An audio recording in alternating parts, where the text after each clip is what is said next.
Welcome to this documentary about Samuel Adler. This is part two, Sam's early life, 1917 to 1942. Sam's daughter, niece, and nephews will help tell his story. Throughout this documentary, we will hear audio clips from the four Adler cousins, Sam's niece, Sandy, Sam's nephew, Stanley, my father, Sam's daughter, Doris, and Sam's other nephew, Barry. I and most family members knew Sam as Uncle Sam. He lived from 1902 to 1988. And those of us who remember Uncle Sam share something in common, precious recollections of a good man who led a great life and was an incredible role model. Sam's daughter Doris talks about how he was an honest man and an incredible role model for her. He was honest to his core and moral to his core. And he was very, very staunch on that. Never lie. You can never lie. Never tell a lie. He was an incredible role model. And now just a quick review of highlights from part one, Sam's parents and the Adler farm. This is a descendants tree. It shows all the descendants of Sam's parents, Simon and Olga Adler, who are pictured at the top. Simon and Olga had 6 children, Isidore, Harry, Estelle, Sam in the center, Bee, and Gertrude. Harry was Sandy's father. Estelle was Stanley's mother. Sam was Doris's father, and Gert was Barry's mother. And then we see below that generation, the ensuing generation. So everybody pictured here is a direct descendant from Simon and Olga Adler. And this is the farmhouse where Sam spent much of his adult life. And this farmhouse also had a giant Adler dairy farm around it. It was purchased by Sam's father, Simon, in 1907. Simon died in 1919, but the family continued to work and live on the farm until they sold it in the early 1950s. Sam's nephew, Stanley, who spent a considerable amount of time at the farm when he was growing up, recalls the layout of the farm. The farm was set back from the highway, maybe 300-400 feet. On the right side of the house, they had a vegetable garden, maybe half the size of a football, gigantic. They had a cornfield.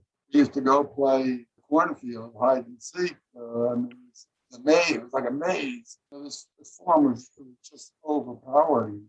But behind the house must have been 6-7 chicken coops connected. I used to go in there to collect the eggs, then they'd fly all over the place. But out past the barn and the brook was all open land. That's where the cows did their grazing and everything. In the far back, very, very, very large wooded area. And here we see a satellite view of the land that, as it exists today, that was the Adler farm property. In the blue circle, we can see the house, the farmhouse that we just saw on the previous page. It still stands there. It's been refurbished. It looks quite a bit different, but that's where it is. And we can see it's set back a few hundred feet from Route 27. You can see Route 27 at the very bottom right of the picture. And all the land we're seeing in this picture was the approximate area of the old Adler farm property. And now let us begin part two, Sam Adler, early life, 1917 to 1942. So we know that Sam was born on February 16th, 1902 in New York to Simon and Olga Adler. He was the fourth of 6 children, and they were a very close family, as Sandy will describe. A very smart family. They loved each other. There was never any jealousy anywhere. Very close knit, and they did anything for each other. Unfortunately, we don't know a lot of other specifics about Sam's childhood. We have no childhood photos, no birth certificate. We do know from a story that I was told by Sam that he was left-handed. And when he was in grade school, he was forced to use his right hand. In fact, they tied his left hand behind his back in school.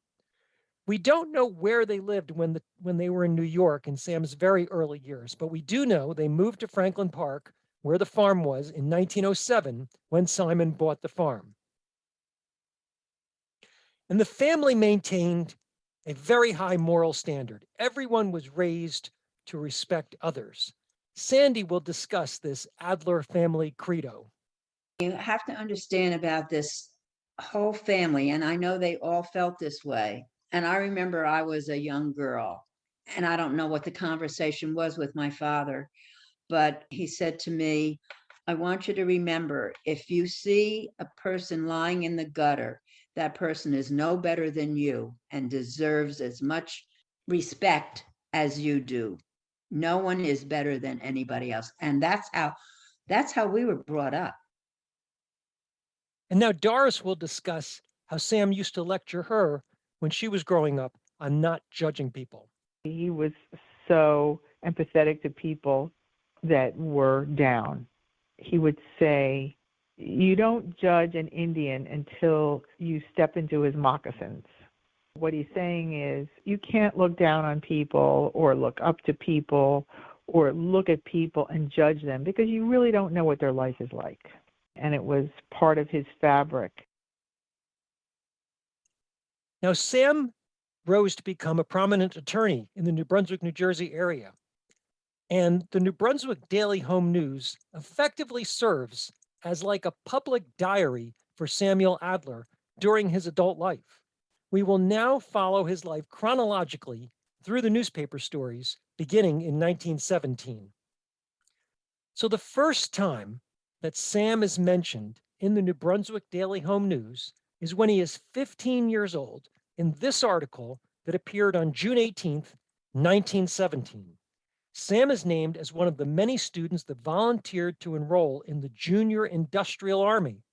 This was a program for teenagers to serve their country on the home front after America entered World War I in the spring of 1917. Sam is listed on the bottom right there as one of the students who is serving by working on a farm. And we next see Sam in the newspaper on December 24th, 1920. Sam had graduated from New Brunswick High School earlier that year and was now attending New York University. And Sam was invited on Alumni Day at New Brunswick High School to come speak to the students about his decision to attend New York University.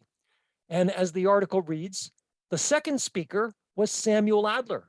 Mr. Adler expressed his opinion that there is no better college than New York University. He told why he had chosen NYU. His speech was very convincing to the students of the school. And then a horrific incident occurs that involves Sam. Sam was working as a milkman in 1921 when his milk wagon was hijacked by murderers as they fled a crime scene. We see here on February 11th, 1921, the banner headline at the top of the front page of the New Brunswick Daily Home News talking about the whiskey holdup and two men who were killed. Sam never told his daughter, niece, or nephews about this scary incident when, as a young man, his milk wagon was hijacked as by murderers. But we know about it now from finding the story in the newspaper archives. And the portions of the story that involve Sam appear in both the February 11th article and a follow-up article the next week. So what happened here is that the robbers and murderers had fled the scene in a Cadillac, and then that Cadillac broke down. And as the article picks up, just at that time, Samuel Adler, a milkman, passed in his milk wagon. The men from the Cadillac jumped into his wagon, said they were hurt, and asked to be taken to the nearest hospital. They had gone only a short distance when they said they could find the hospital alone and jumped out. No trace had been found of them since. Before leaving, they told Adler that there was a dead body in the car they had left. He, Sam, went back and found Welsh's body. The article ends there with Sam's portion. Now, the next week, the New Brunswick Daily Home News reports on further questioning that took place by the police of Sam. It says further questioning of Samuel Adler, the local milkman, who was forced by three of the bandits to drive them from the place where their car was wrecked after the holdup to this city, New Brunswick, brought out further information. Adler told the detectives that only one of the bandits was cut about the face and not all three, as at first stated. Clearly, this was a horrific incident, and we've never heard anything about it until we found this story in the research for this documentary. Now, back to better news. Sam decided sometime in the 1920s to become a lawyer. We know he went to NYU for college, but then he continued on to law school. And this article that appeared on December 24th, 1925, describes how Sam has passed the bar and will be sworn in as an attorney in New Jersey on January 7th, 1926. And he then establishes his own law practice in New Brunswick. Sandy will now describe the original plan for Sam's education. They were prepping, the family was prepping Uncle Sam to go to agricultural school so he could do different things with the farm. And that's when he said, you know, Mama, I've decided I want to go to law school. And she said to Sam, then you go to law school. And now Doris will discuss Sam's decision to become a lawyer. He said, I decided at a very young age that I wanted to be attorney, which meant I would have to leave the farm because, you know, Uncle Isidore worked very hard on the farm. Harry worked on the farm, and my father was going to leave. And when he told his mother he wanted to be an attorney, she said, go ahead, Sam, be an attorney, but be an honest one. And I think that had a great impact on him. Early in his career, Sam had no shortage of interesting cases, and they were very often reported on in the New Brunswick Daily Home News. In this one on the right, it's a case about a man who bit off the ear of another man, and Sam was defending him. Stanley recalls Sam talking about an ear-biting case many decades later. I remember biting the ear off, and this contradicts what I thought. Sam defended a guy, bit somebody else's ear off on a fight. He defended the guy and got him off. And 6 months later, the guy comes back to him. He's being held for a crime of biting somebody's ear off. So I assume Sam didn't take the case or something. I mean, the same exact crime that he got him off for, this is what the guy does. He fights. He told me about that. I remember him saying he got the guy off, and 6 months later, the guy did the same thing. Here in 1929, we see Sam is hired by the ADL to defend strikers at a cigar company. Sandy notes how decades later she recalled that Sam would always get lots of people's opinions when he was preparing for a case. Whenever Uncle Sam had a case, no matter what the case was, before he'd go up against the jury, he called my father. He called your grandmother and said, what do you think? I'm going to tell you about this case. What do you think about it? And he had to get everybody's opinion. He always did that. In 1929, Sam also begins a lifetime of service leadership. Here at just 26 years old, he is elected president of the Sons of Zion. He will go on to serve as president of many community and Jewish organizations over the next 40 years. By 1929, Sam already has to expand his law office.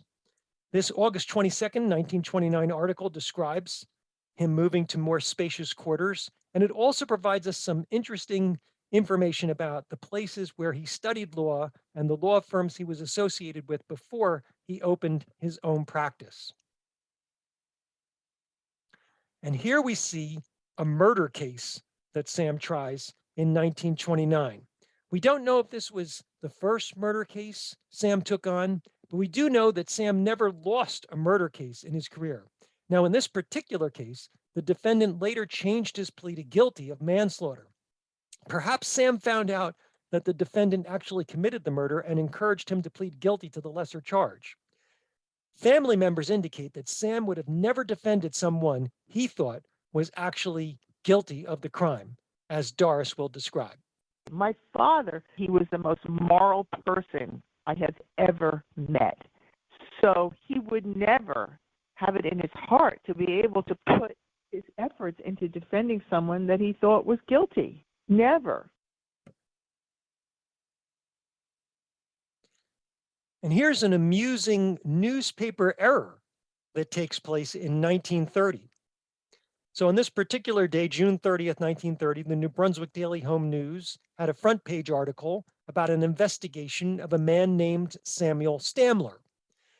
The article continued on page 6 of that newspaper, but on page 6, the newspaper made a mistake. They said the man being investigated in the banner headline was Samuel Adler. The next day, the Home News printed a correction. I can just imagine Sam reading that newspaper on June 3rd, as a local attorney most certainly would have done each day in that era, and then contacting the newspaper to request the correction, which was promptly made the next day.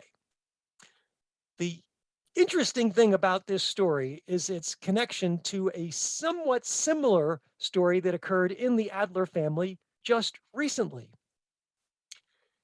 As a newspaper correction was made in the Home News regarding Sam's niece, Sandy, in 2021, but in this case, it was from an article that had appeared over 75 years earlier.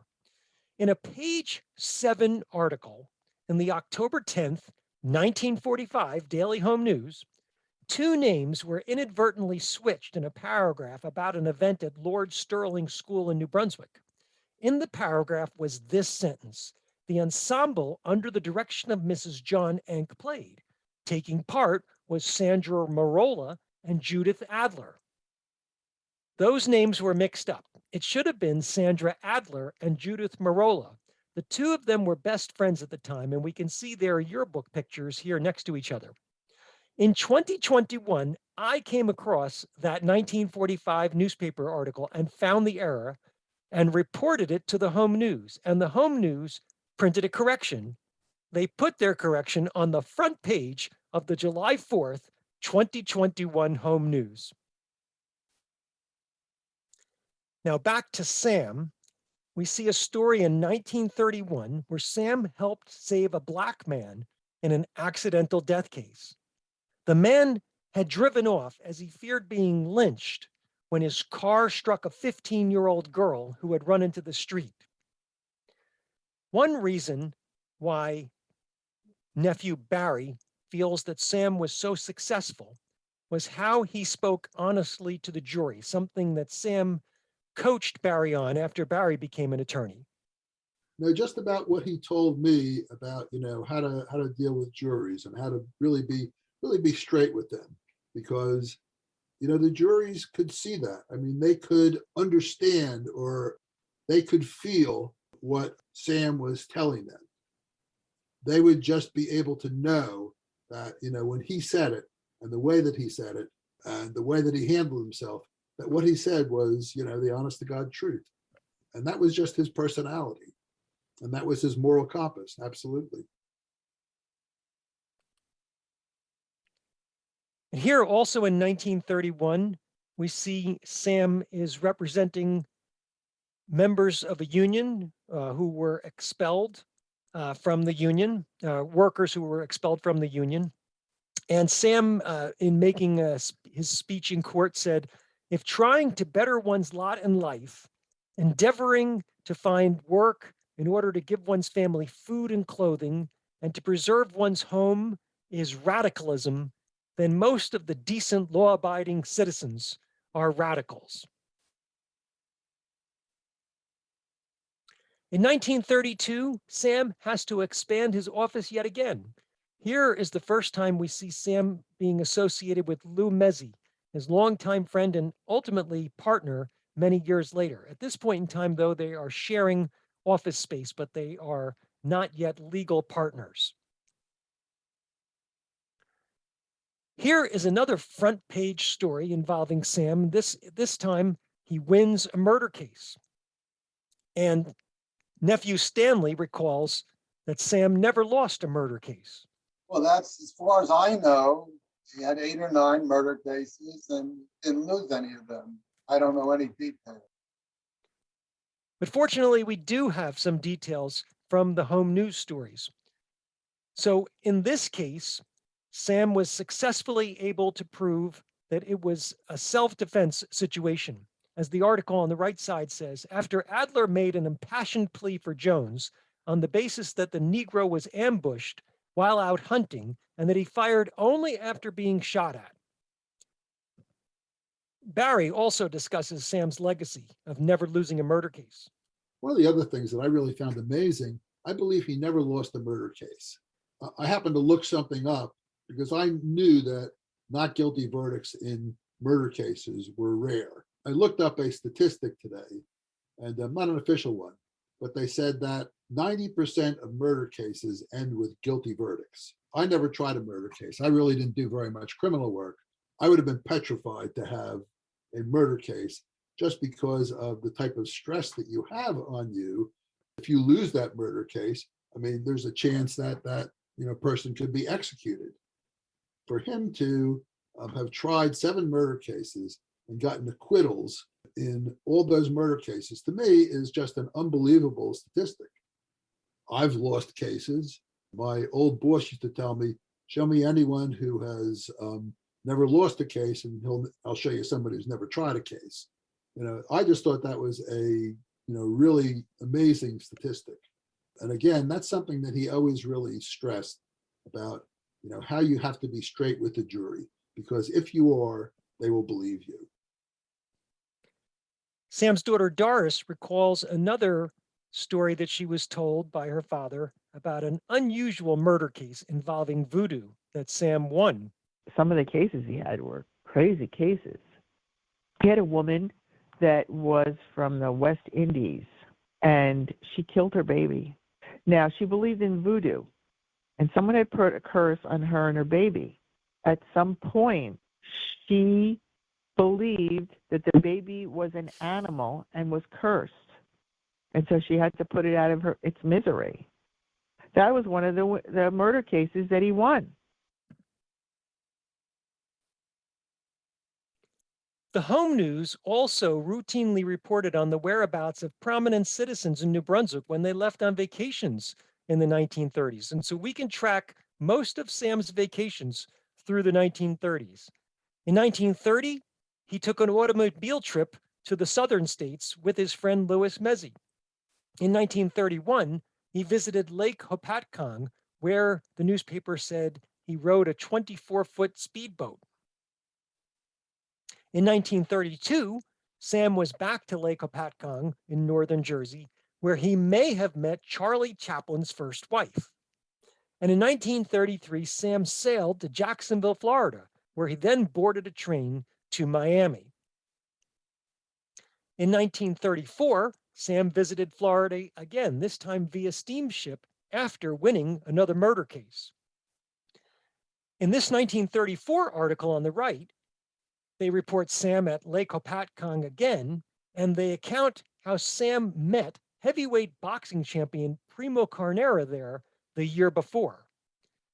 Stanley recalls Sam telling him about meeting boxing champion Primo Carnera.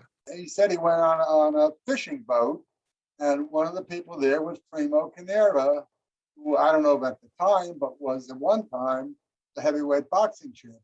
He was a giant. Very tall.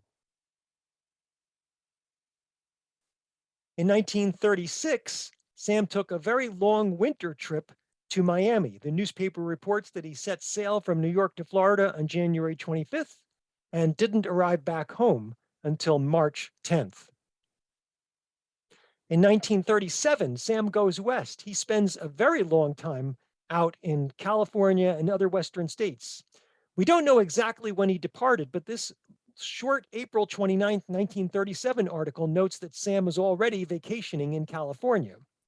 On May 13th, 1937, the newspaper has a little update with greetings from Sam Adler from San Francisco.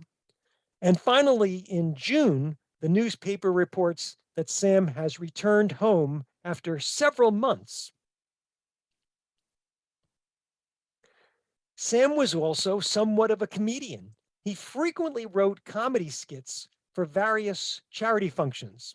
Here, in a series of 3 articles in early 1933, the New Brunswick Home News reports on a skit for a charity organization that Sam was creating about a mock court trial. And in the last article, which describes the reception of that skit, they noted how it brought the house down with peaks of laughter.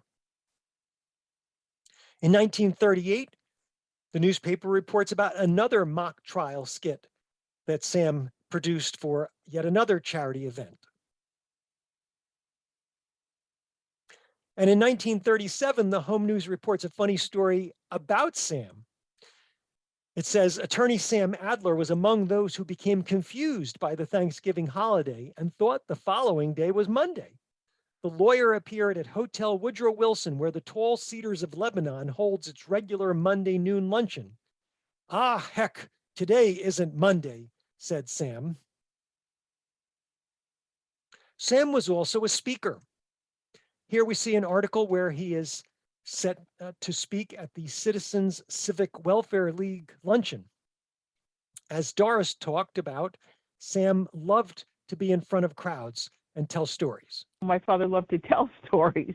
I mean, he became incredible when he got in front of the crowd. I know that he was a master of ceremonies going on a boat or some cruise line, that would go south to Florida and back. He loved to be in front of a crowd. He loved to tell stories. It came to him very naturally. The newspaper also reported on Sam's exploits in baseball. This is years before Joe DiMaggio. Sam is playing center field in this New Brunswick Daily Home News story. It says Sam Adler of Franklin Park contributed the fielding gem when he caught a hard drive in center field. Sam tore in after the ball, skipped around a bit trying to get the sun out of his eyes, then put his gloved hand up to shield himself.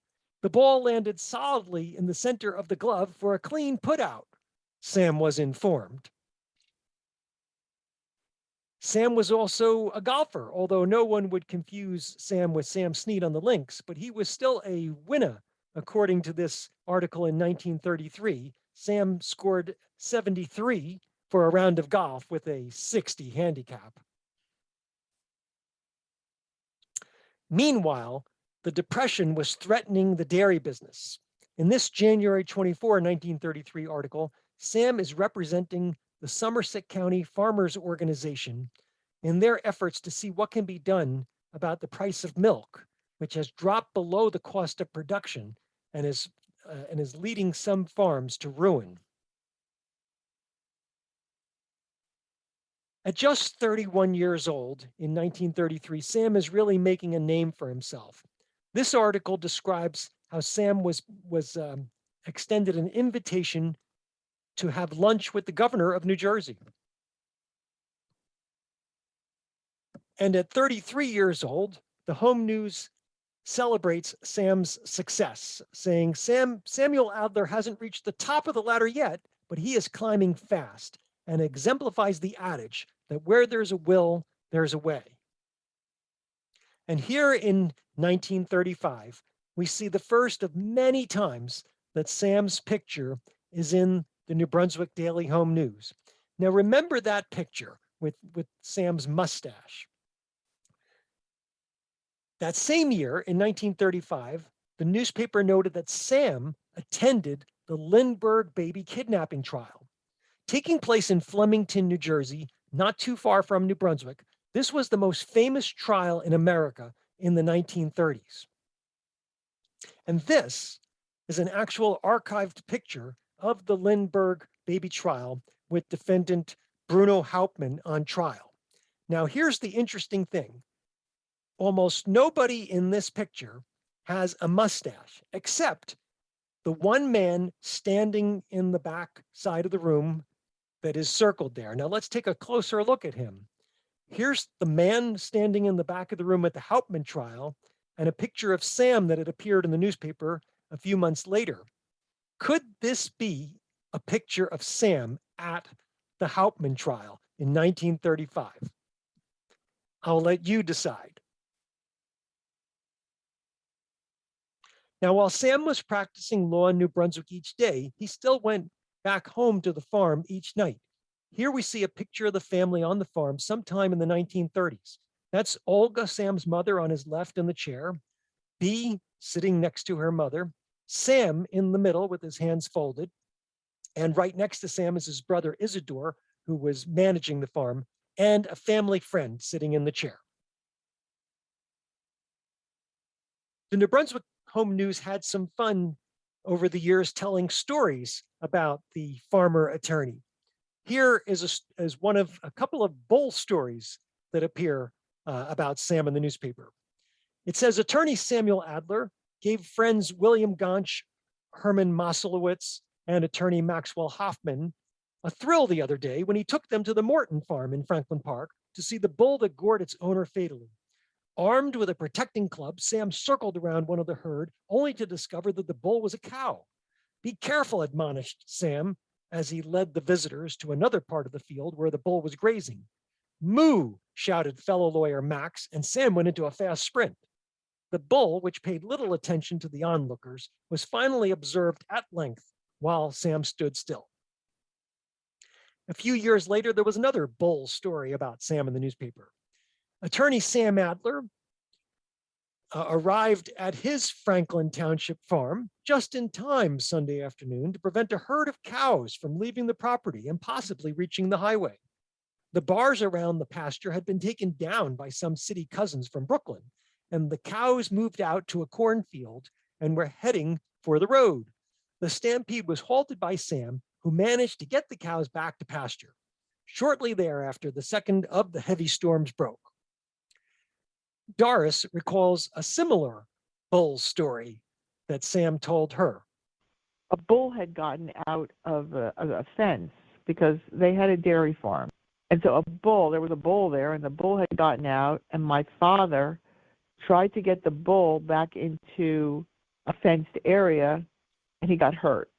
He wasn't hurt that badly, but he was supposed to try a case, and he used to say, I bet I'm in Middlesex County that had to postpone a case because they had to tackle with a bull.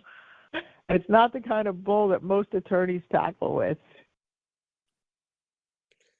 And here's further evidence that Sam was still living on the farm well into adulthood while he was an attorney. The 1940 census shows that he is living at home with Olga, Isidore, Gert, and also 3 farmhands that lived in the house. Now, here is another terrible story. In 1938, a murder took place inside the law office of Sam's friend and future partner, Lou Mezzi. Now, Sam shared an adjacent office to Lou at this time. Here's the front page of the Home News on June 30th, 1938, talking about how a man killed his wife in Lou Mezzi's office. It turns out this young man was a father, and he was dying from tuberculosis. And he had been denied the right to see his 11-month-old daughter because his disease was so contagious. The man was in the law office, apparently, negotiating with his wife to be able to see the baby. When she refused, he took out a gun and shot and killed her. Now, Sam and Bee were in the next room when the murder took place, and they both rushed to call the police. No family members had ever heard about this tragic story until we found this newspaper article in the archives. We also didn't know that Bee, Sam's sister, worked in Sam's office as a stenographer at that time. Now, sometime later, a few years later, Bee was diagnosed with tuberculosis, and she suffered from its effects the rest of her life. We'll never know, is it possible that this is how Bee contracted tuberculosis? It's also unclear what, if any, role Sam had in the case, other than he just happened to be in the room right next to where the murder took place. Now back to some lighter news. Here's a 1938 article in which Sam sees television for the first time.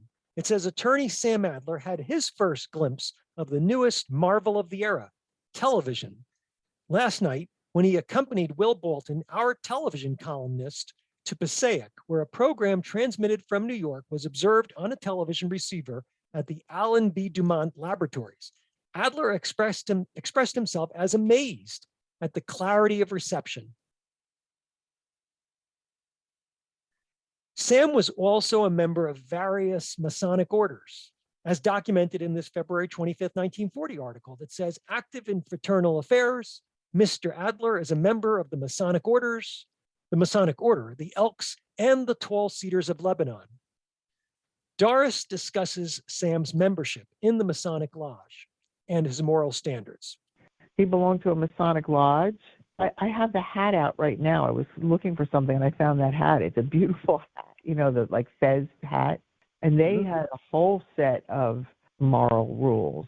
He just prided himself on being as moral, and it wasn't in a sanctimonious way, and it wasn't in a, I'm better than you way. It was just, this is who I am. This is what I'm about.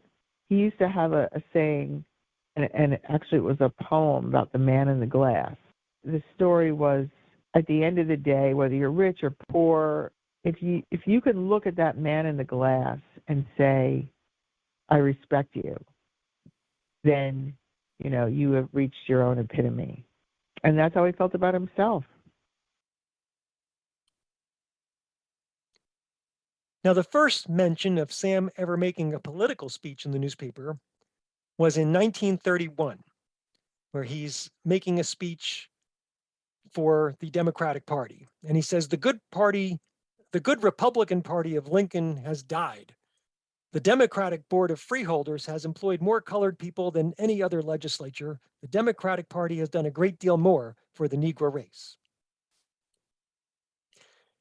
In 1940, we see Sam actually begins a very brief political career. In the article on the left, on February 25th, 1940, it's announced that he is running for a district court judge in Somerset County, which is right next to Middlesex County. And later in 1940, it mentions that he has become the president of his local political club. And then a front page newspaper article on May 1st, 1942, announcing that the governor of New Jersey has appointed Sam to a state tax board position. At this point in 1942, Sam is at the pinnacle of his professional career. He is a successful trial attorney. He is regularly reported on in the news. He has great respect in the community. And now he is being tapped by the governor of New Jersey for an important public servant role. But Sam is never sworn into the tax board because at age 40, he volunteers as an enlisted man in World War II. And that concludes part 2, Sam Adler's early life. Coming soon is part 3, Samuel Adler, World War II, 1942 to 1945. Thank you very much for watching this documentary. Please share with me any feedback you have about this documentary, and I look forward to sharing part 3 with you very soon. Thank you.